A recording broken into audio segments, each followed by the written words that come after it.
Hi, welcome. This is Metamorphosis Mentors. I am your host, Liz Michael.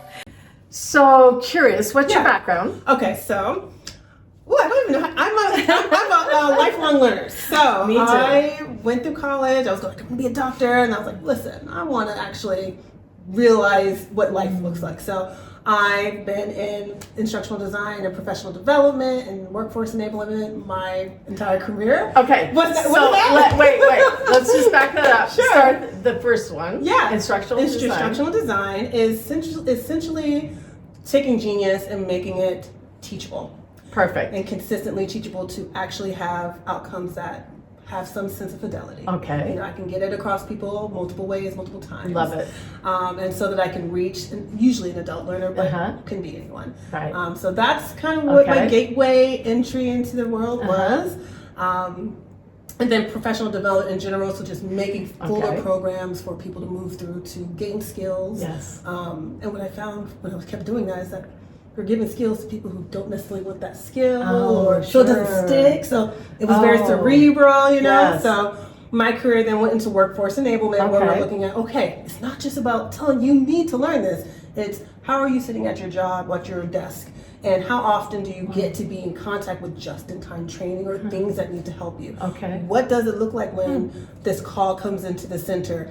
Does it go through a process that makes it harder for you to put into action what you just learned? Like it's looking at the whole system. It's holistic. Yes, that reminds me of occupational therapy. Yeah. And occupational therapy in the workplace, not how you physically do Ergonomics things. and everything. Yes, exactly. It could be how you do things. Yeah. But how interesting. It really is. Yes. You know, we forget.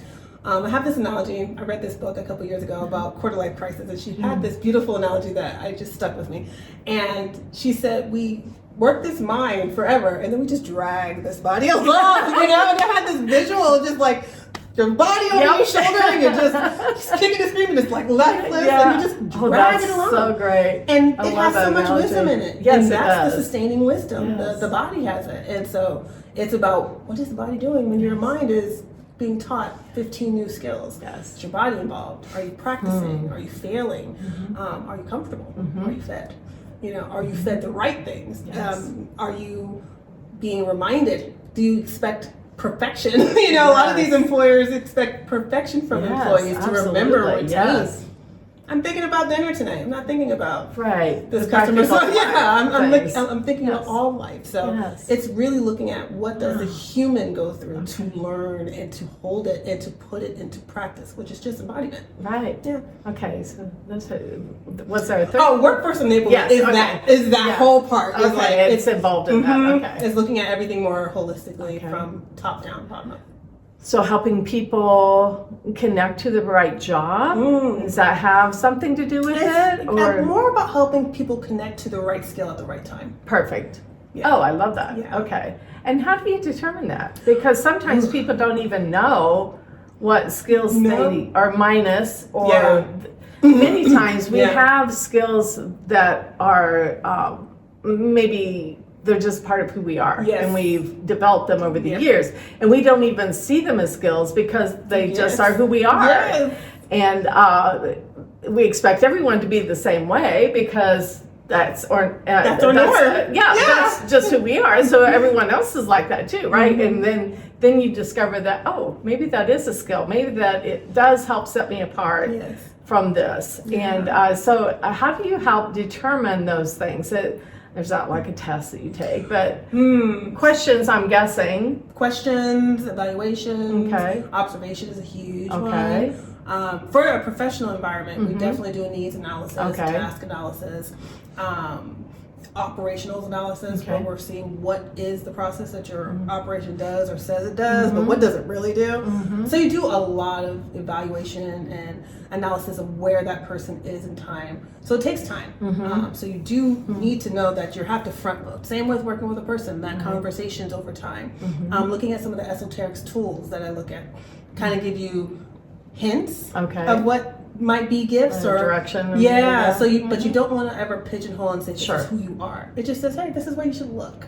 Because when you can get a better vantage point orientation, it makes it easier, more obvious to see, because this is a pool of distraction now. So same with working with individuals, working with an individual in their personal life, with their family, with their family systems. Is observation. I take all data from, if I have data from if they want to share a therapist or people who've observed them in other places, other capacities, that would be great. Add that into the story, because it does show what you are, how you behave in reaction to other things. But lots of conversation. It's a process, and it's an iterative process. So we're not getting it the first time. The first time isn't.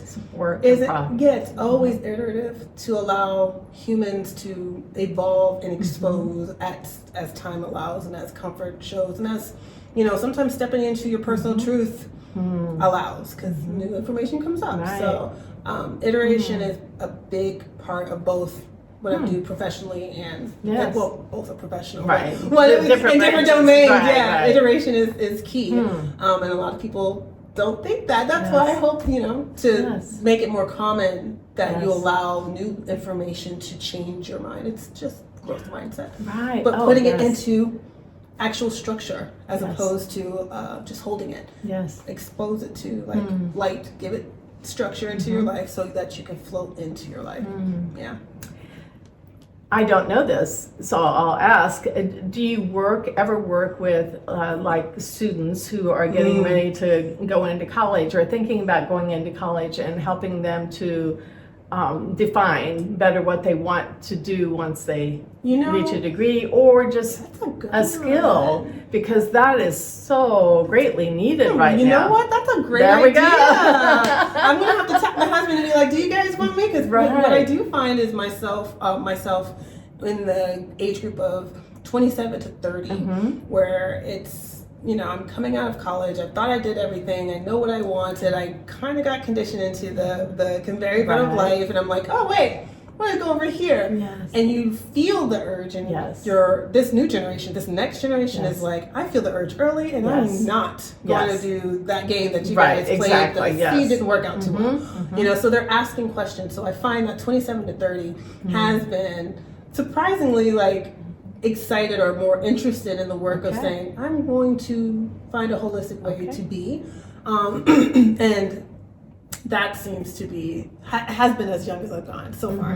But I've worked with students in K-12 in environments, but not necessarily in career transition. I like that idea. Ding ding ding ding, winner. You really did drop that in the bucket. I'm taking that. Okay, so let's talk about your family. Share about your family. All right. Well, I have two children. One is 14. The other is 11. And my 14-year-old is my son, and my 11-year-old is my daughter, and they're flipping awesome. Freaking like my kids. I like my kids, because I got the best cauldron of the work I want to do. There's nothing more important to me than seeing my kids, seeing them. Who is this being? Everything, and I'm not going to label it good, bad, and ugly. Just kid, and person, person. And they have grown me in the capacities to hold enough space for person, and I love that about our relationship. And I love that they allow me to impact them and them to impact me. It's just a great, I just like them. I don't know, I'm a little fan. And then there's Franklin. Let's not forget Franklin. He's awesome. He is my babe. He is my best friend. And he is also a big part of the work that we're going to be branching into, which is called Individuate Together. And it's for the couple dynamic, where you're trying to allow the relationship not to be a cage, but to be even a cord. I feel a cord is too tethering, but just the electromagnetics of human and being able to relate with that new person, grieve, and then relate again, and grieve in an organic fashion that keeps growing because it's fertile. Has a heartbeat. It has a heartbeat. It doesn't have a cage. It doesn't have roles. It has two humans. And we get conditioned in so many different ways, and we have predominant conditioning, but the idea is to hold those that you love. That's the end of the day. At the end of the day, we want to love the person we love. But you gotta let that person be a person. And not just the role or not just the ideal. They're gonna be a human, and I want that for them. And that person changes, hopefully. Person changes through life, and unfortunately, we don't grow at the same time. Never. And we grow at different times. And I think sometimes as a couple, speaking personal experience, and sometimes it's hard to step back and say, okay, well, I'm going that direction, but this person is still back here. Doesn't mean right, wrong, or indifferent for either one of us. It just means it's different. And to accept that it's different and to work through the nuances of that and what that looks like and how you can continue to grow that relationship in a new and different way. And that helps to mold it and without boundaries. It's not in a cage, it's not a cord, it's not tied. It is a breathing, living thing. With respect and dignity and acceptance, lifting one another up every single time, and holding everyone accountable. That's the big accountability and big courage. To say that ugly thing or what you think is ugly. It's to find the language that that individual couple needs, because people speak differently, people hear differently, see differently with everything. And it's putting those two fears together in a structured way, so you don't have to hold it in your head. I'm going to give you a book, right? You don't have to hold everything. And I think we think we have to hold it all to feel capable, to feel competent. You think you have to hold it all in here, and some can. Kudos to you, you're amazing. Some of us can't. And exactly. And the one constant that we find in our lives is change. It is the only thing that never changes is change. So we can resist it all we want, but that's just hurting ourselves. To not just change for change's sake. That's not what I'm saying, because it's important not to do that, in my opinion. I agree. But it is important to continue to grow and change and evolve. I find that particularly true in my age group, probably, that many people, well, it kind of goes back to high school and college. You had these friends who they reached the top of whatever, the football star, the scholastic star, whatever, right? I know what you're saying. And they reached that pinnacle in high school or college, and then the rest of life it's like just kind of goes. And then there are others who maybe didn't succeed so well in college and chose a different life path and continue to grow. Some of us are lifelong learners and always looking to change and grow. It just excites me to be in the middle of that. And I find that that's not necessarily true in my age bracket. No, it is not. Many people have been there, done that. I don't want to go back. They see it as going back to relearn or to regrow or whatever. But I think it's they can get stuck in different dynamics of just not looking to grow, or maybe just don't even know what direction to look to grow and how to go about that. And things to look at in order to be able to grow and open to grow. I love that. So it just has to settle in there somewhere. I had this conversation that kind of piggybacks on the fact that you're very aware that there is a barrier there, right? You're saying there's a barrier there. And we were having a conversation about the fact that some people may not just be smart, or there's people out there that just can't. I'm like, I don't think I believe that. I think we don't know where their door is. Absolutely. I totally agree. A door that is locked because if I go back there, I'm stupid. If I go back there, I'm fragile. If I go back there, I'm vulnerable. And if you find that door and help them galvanize whatever they're needing in that space, you will get a learner. You just got to figure out where that learner where that learner learned that learning wasn't safe. And most of us learned it in K-12 or in our homes when someone asked you, why did you think it like that? Or why did you do it that way? And it had to be that one time. It was a threatening thing, and when you find that, and I mean, again, that's just allowing people to be and sit and be safe.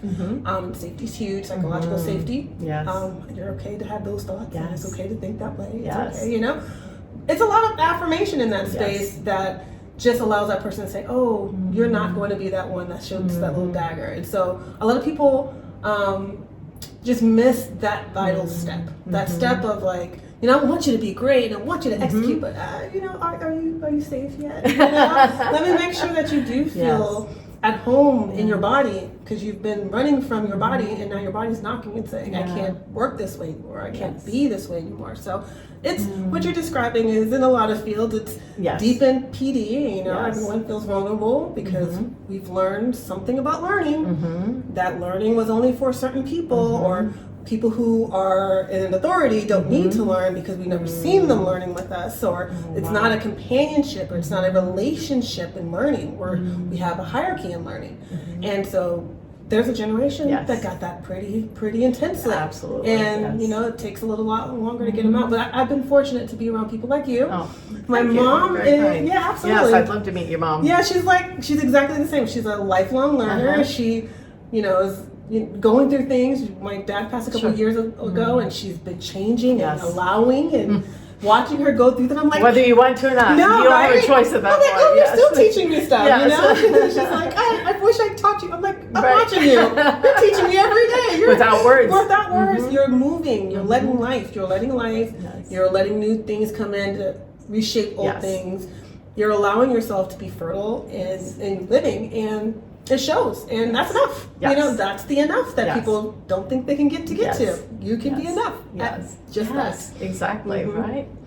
So tell me about your business. Okay. Tell me about where you're going with it, how you're developing it. What else is going on in your life? Okay, so my business is an externalization of the process I always go through. Okay. I've always thought that there had to be some key to unlocking the fact that my inside world and my outside world keep connecting and then disconnecting. Okay. Something in life keeps changing. Something in life changes. New information. So let me speed up. And so I kept finding myself like doing this all the time. It's like, okay, new information. A new dance. Yeah, it's a dance with life. And I'm like, there's nowhere teaching this. There's not, you know, really places that teach congruence. That's what I call it, and coherence. Yes.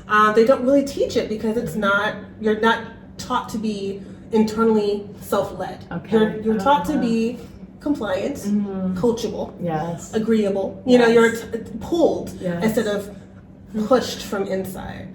And so I've, over the years, because I've gone through so many darkness of the soul, and just, you know, complete identity shifts where I stopped identifying altogether, like I'm just here, I'm present. That's whatever it is. Looks like that's what it is. Right. So my business essentially encapsulates that in a structured way to send a person through a school. I call it the whole you. And first they decide to form themselves. You know, you've got to figure out what it is in here, you know? What are your cues? Sometimes my cues are, you know, too much sleep, or eye tick, or you know, a certain word choice that I constantly use. These are all your body communicating with you, your life communicating with you. And so you need to figure out how to listen to your internal navigation. So you go through Form U, you really start to hone in on what makes the self the self. Okay. What's the gifts of the self? How to be selfish, to be so selfish, how to be selfish in relation, because you're still going to need to figure that out. And too. selfish isn't a bad thing necessarily. I'm an etymology freak. I love it.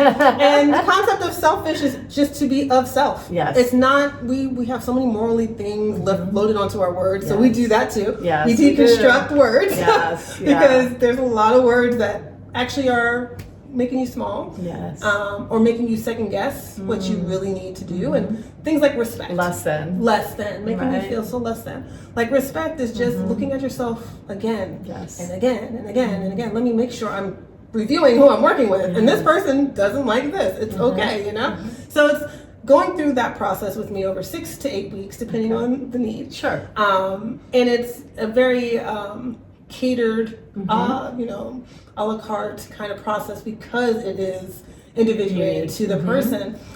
So I run Astro Data, some other esoteric tools, and I have some proprietary processes. There you go. Probably coming up. But I run that, and we use AI. We put it together so that you're actually able to start doing this for yourself. The idea isn't dependency. To be an individual isn't to be dependent, it's to be interdependent. Nice. And I want there to be an interdependence that can eventually catch on to others around you, because you require interdependence, not We're made for merging. community. We are. Yes. But community is evolving. Yes. We are becoming much more self-aware. We have higher levels of consciousness, which means we're coming online. Now, some of us are more individuals. Some of us are more communal, and that's fine. We're supposed to mix. Yes. And so to be in community is still not to lose self. It's to bring self to community. Yes. And I think we've learned that community was this enmeshment and this codependency and this I can't. Negative. It can be so impacting if you don't recognize self-power to bring, because if done right, you're empowering the next person next to you. Absolutely. And that's building power in our people, you know, and that's how communities become powerful as opposed to, you know, run by one charismatic leader. Right. You know? Well, and that's how communities were when I was a child. You know, we all came together and supported and lifted up one another during times of need and celebrated with one another during times of joy. You know, and I've lived in a 55 plus community. If you told me I was going to live in a 55 plus community even 4 years ago, I said, I don't know what you're smoking, but that's never going to happen. I equated it with old, even though I'm older, obviously, than 55. I can tell you, I absolutely love it because we do become community to one another. Another thing I'm finding is that we accept one another where we are. We don't care. We don't care if they're doing this or they're doing that, or they're not doing this or they're not doing that. Everyone's free to come and do and be who they are authentically and to support one another in that process.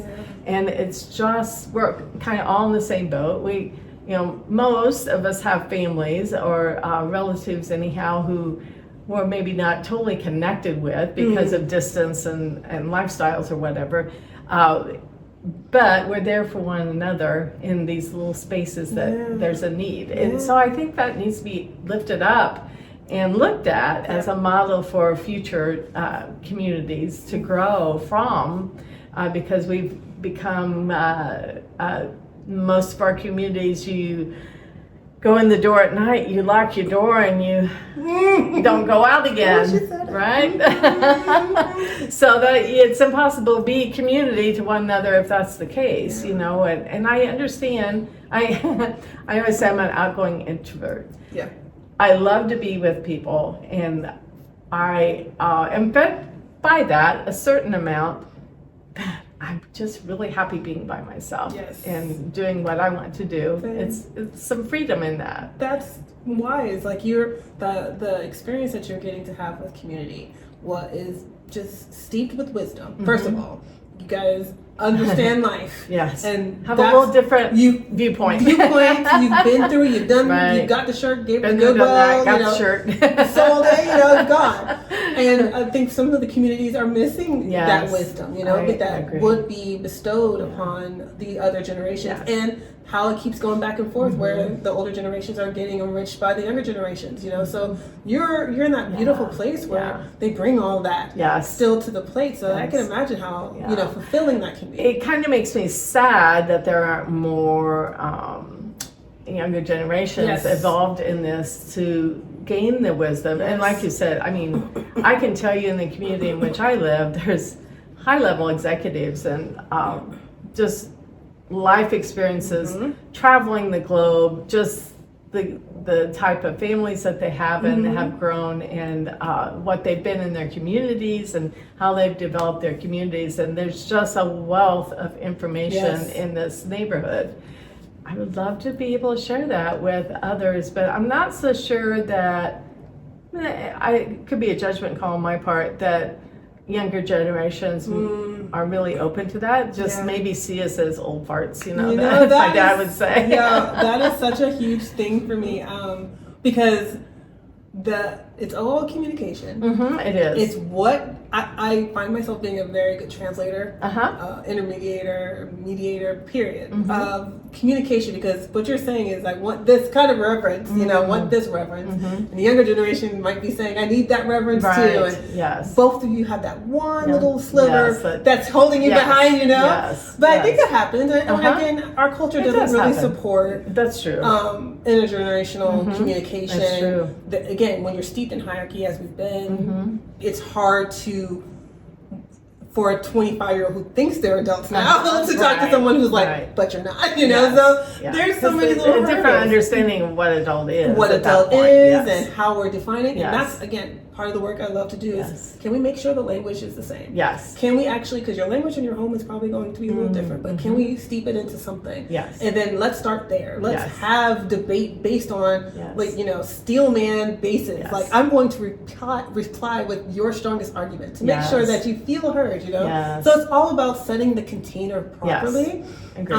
And I think that just takes intention. Yes. A lot of people aren't And time, desire, Yeah, you know, exactly, you know, for and sure. I think it can happen. It's just we have languages that are so crossing each other and just missing each other, Yes. and we have so many different generations happening at the same time. Yes. It's moving so Yes. quickly that we forgot to stop and create spaces where success can happen, because success is the goal, not, you know, winning. Yes. You know, or Yes. or ego. Sometimes it's absolutely. ego. And I think we have a lot to learn from younger generations as well, because I think they don't have it all wrong. We worked our butts off.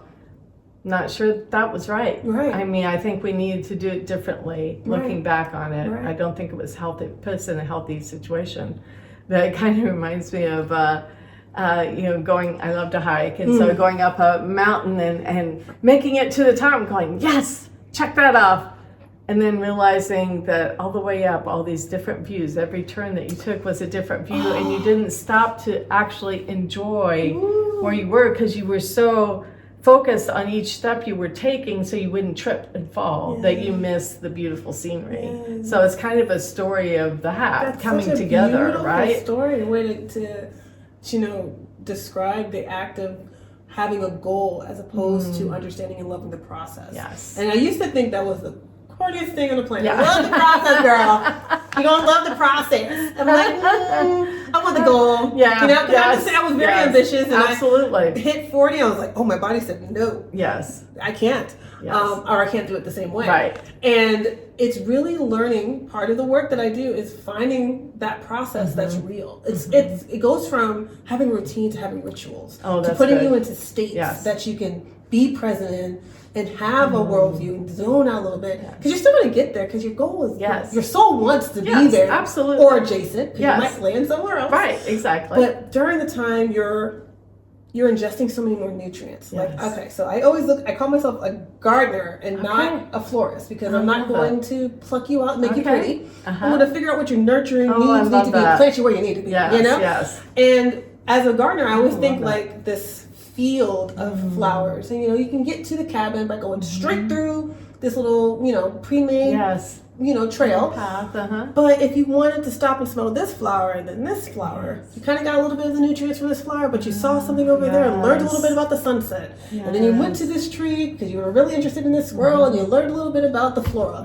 And you know, you go through this little path, but you're enriched Yes. during this path, and you get in that cabin, but you have so much more to tell about this or this journey, or that has enriched you, and maybe you're not even aware of it. But you have so many different vantage points now. You have so many different talking discussions because you've enriched yourself on the way to the path, as opposed to just kind of, I don't know, distracted yourself Yes.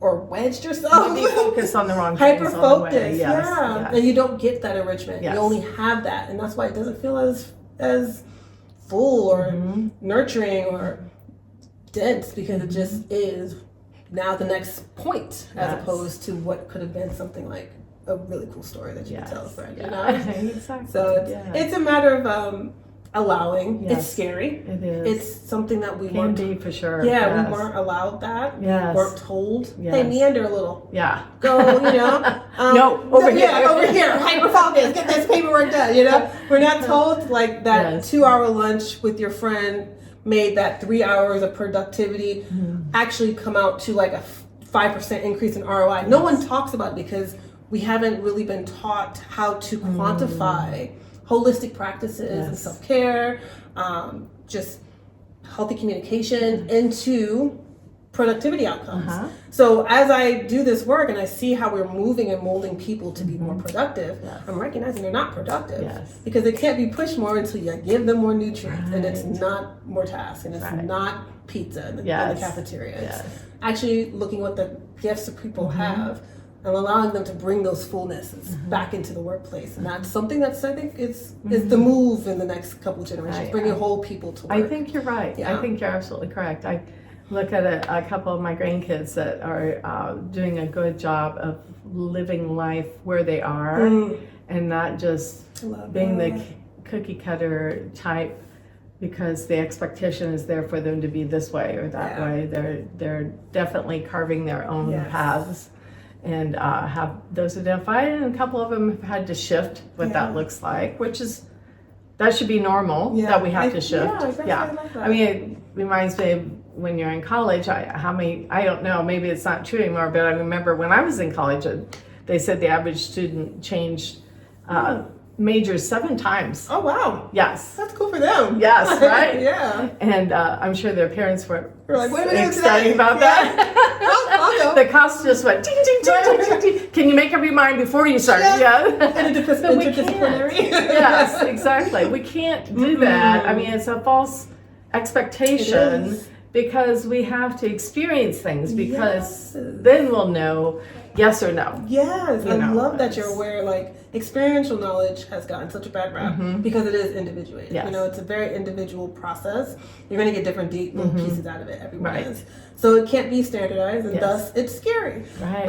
But experience is how we know what for self can do, or what we want that self to do, what it needs to participate in. And it's so important. And it's nice to hear that your what was it, grandsons? Grandkids. Grandkids are becoming so more complicated. Yes. They're complex. You know, they're messy. You know, I like some things and it makes me a little bit hypocritical over here, but I like all of these things. And that's just what allowing a human to be, you know, growing and messy and bring that information into the fold. I think that is it's more important than being neat and convenient. It's to be messy and whatever else, you know,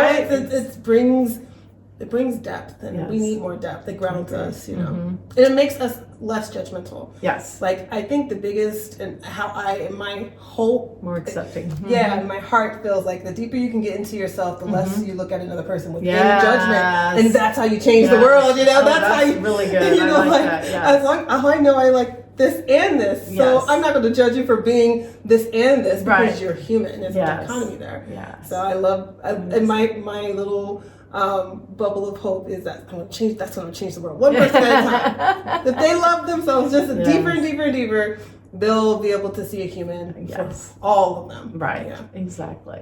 So tell about, you have a new branch that you're exploring. Tell us about that. So I noticed that I love fun intellectual conversations like these that just kind of tickle the thoughts and not looking to have consensus. We're not trying to everybody be on the same page, kumbaya, which is where we're going, right? Yes. As humans, we need to be able to interrelate without expecting and learn acceptance. How to do that. Yes. You're allowed to have your own thoughts. Without being angry. No, it's not personal. It's your experience. It is. I will decide. That's how I make choices and decisions about what that relationship looks like. But I don't change you. Yes. You're allowed to be. Yes.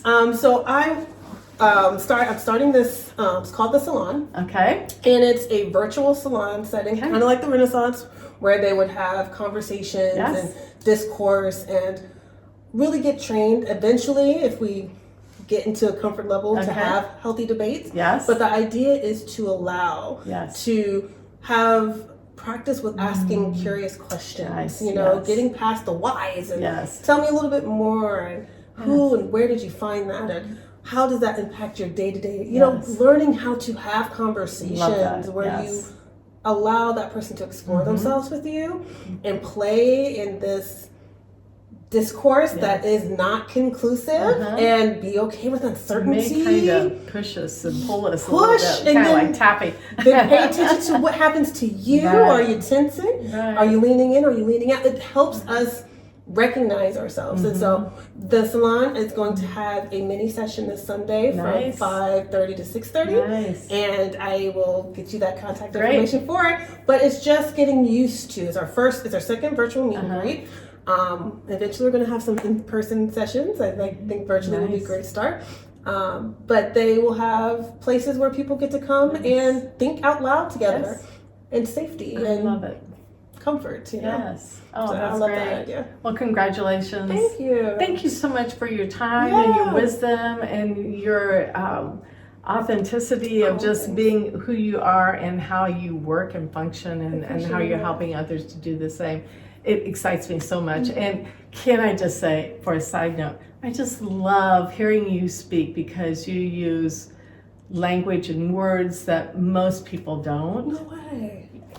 And it really makes me out my game a little bit because it's like, ooh, that was a good word. Do I know what that means? Yeah. But I love that, and thank you for sharing that skill and talent with us because that's huge, and you don't run across that very much anymore. So I love that as well. Thank you. This was so great. Thank you so much for you creating this space. I always, it takes bold people to make space for others. Thanks. Yes. And that's what leaders do. Yeah. So thank you very much. Oh, my pleasure. Thank you for joining us. I hope you enjoyed it as much as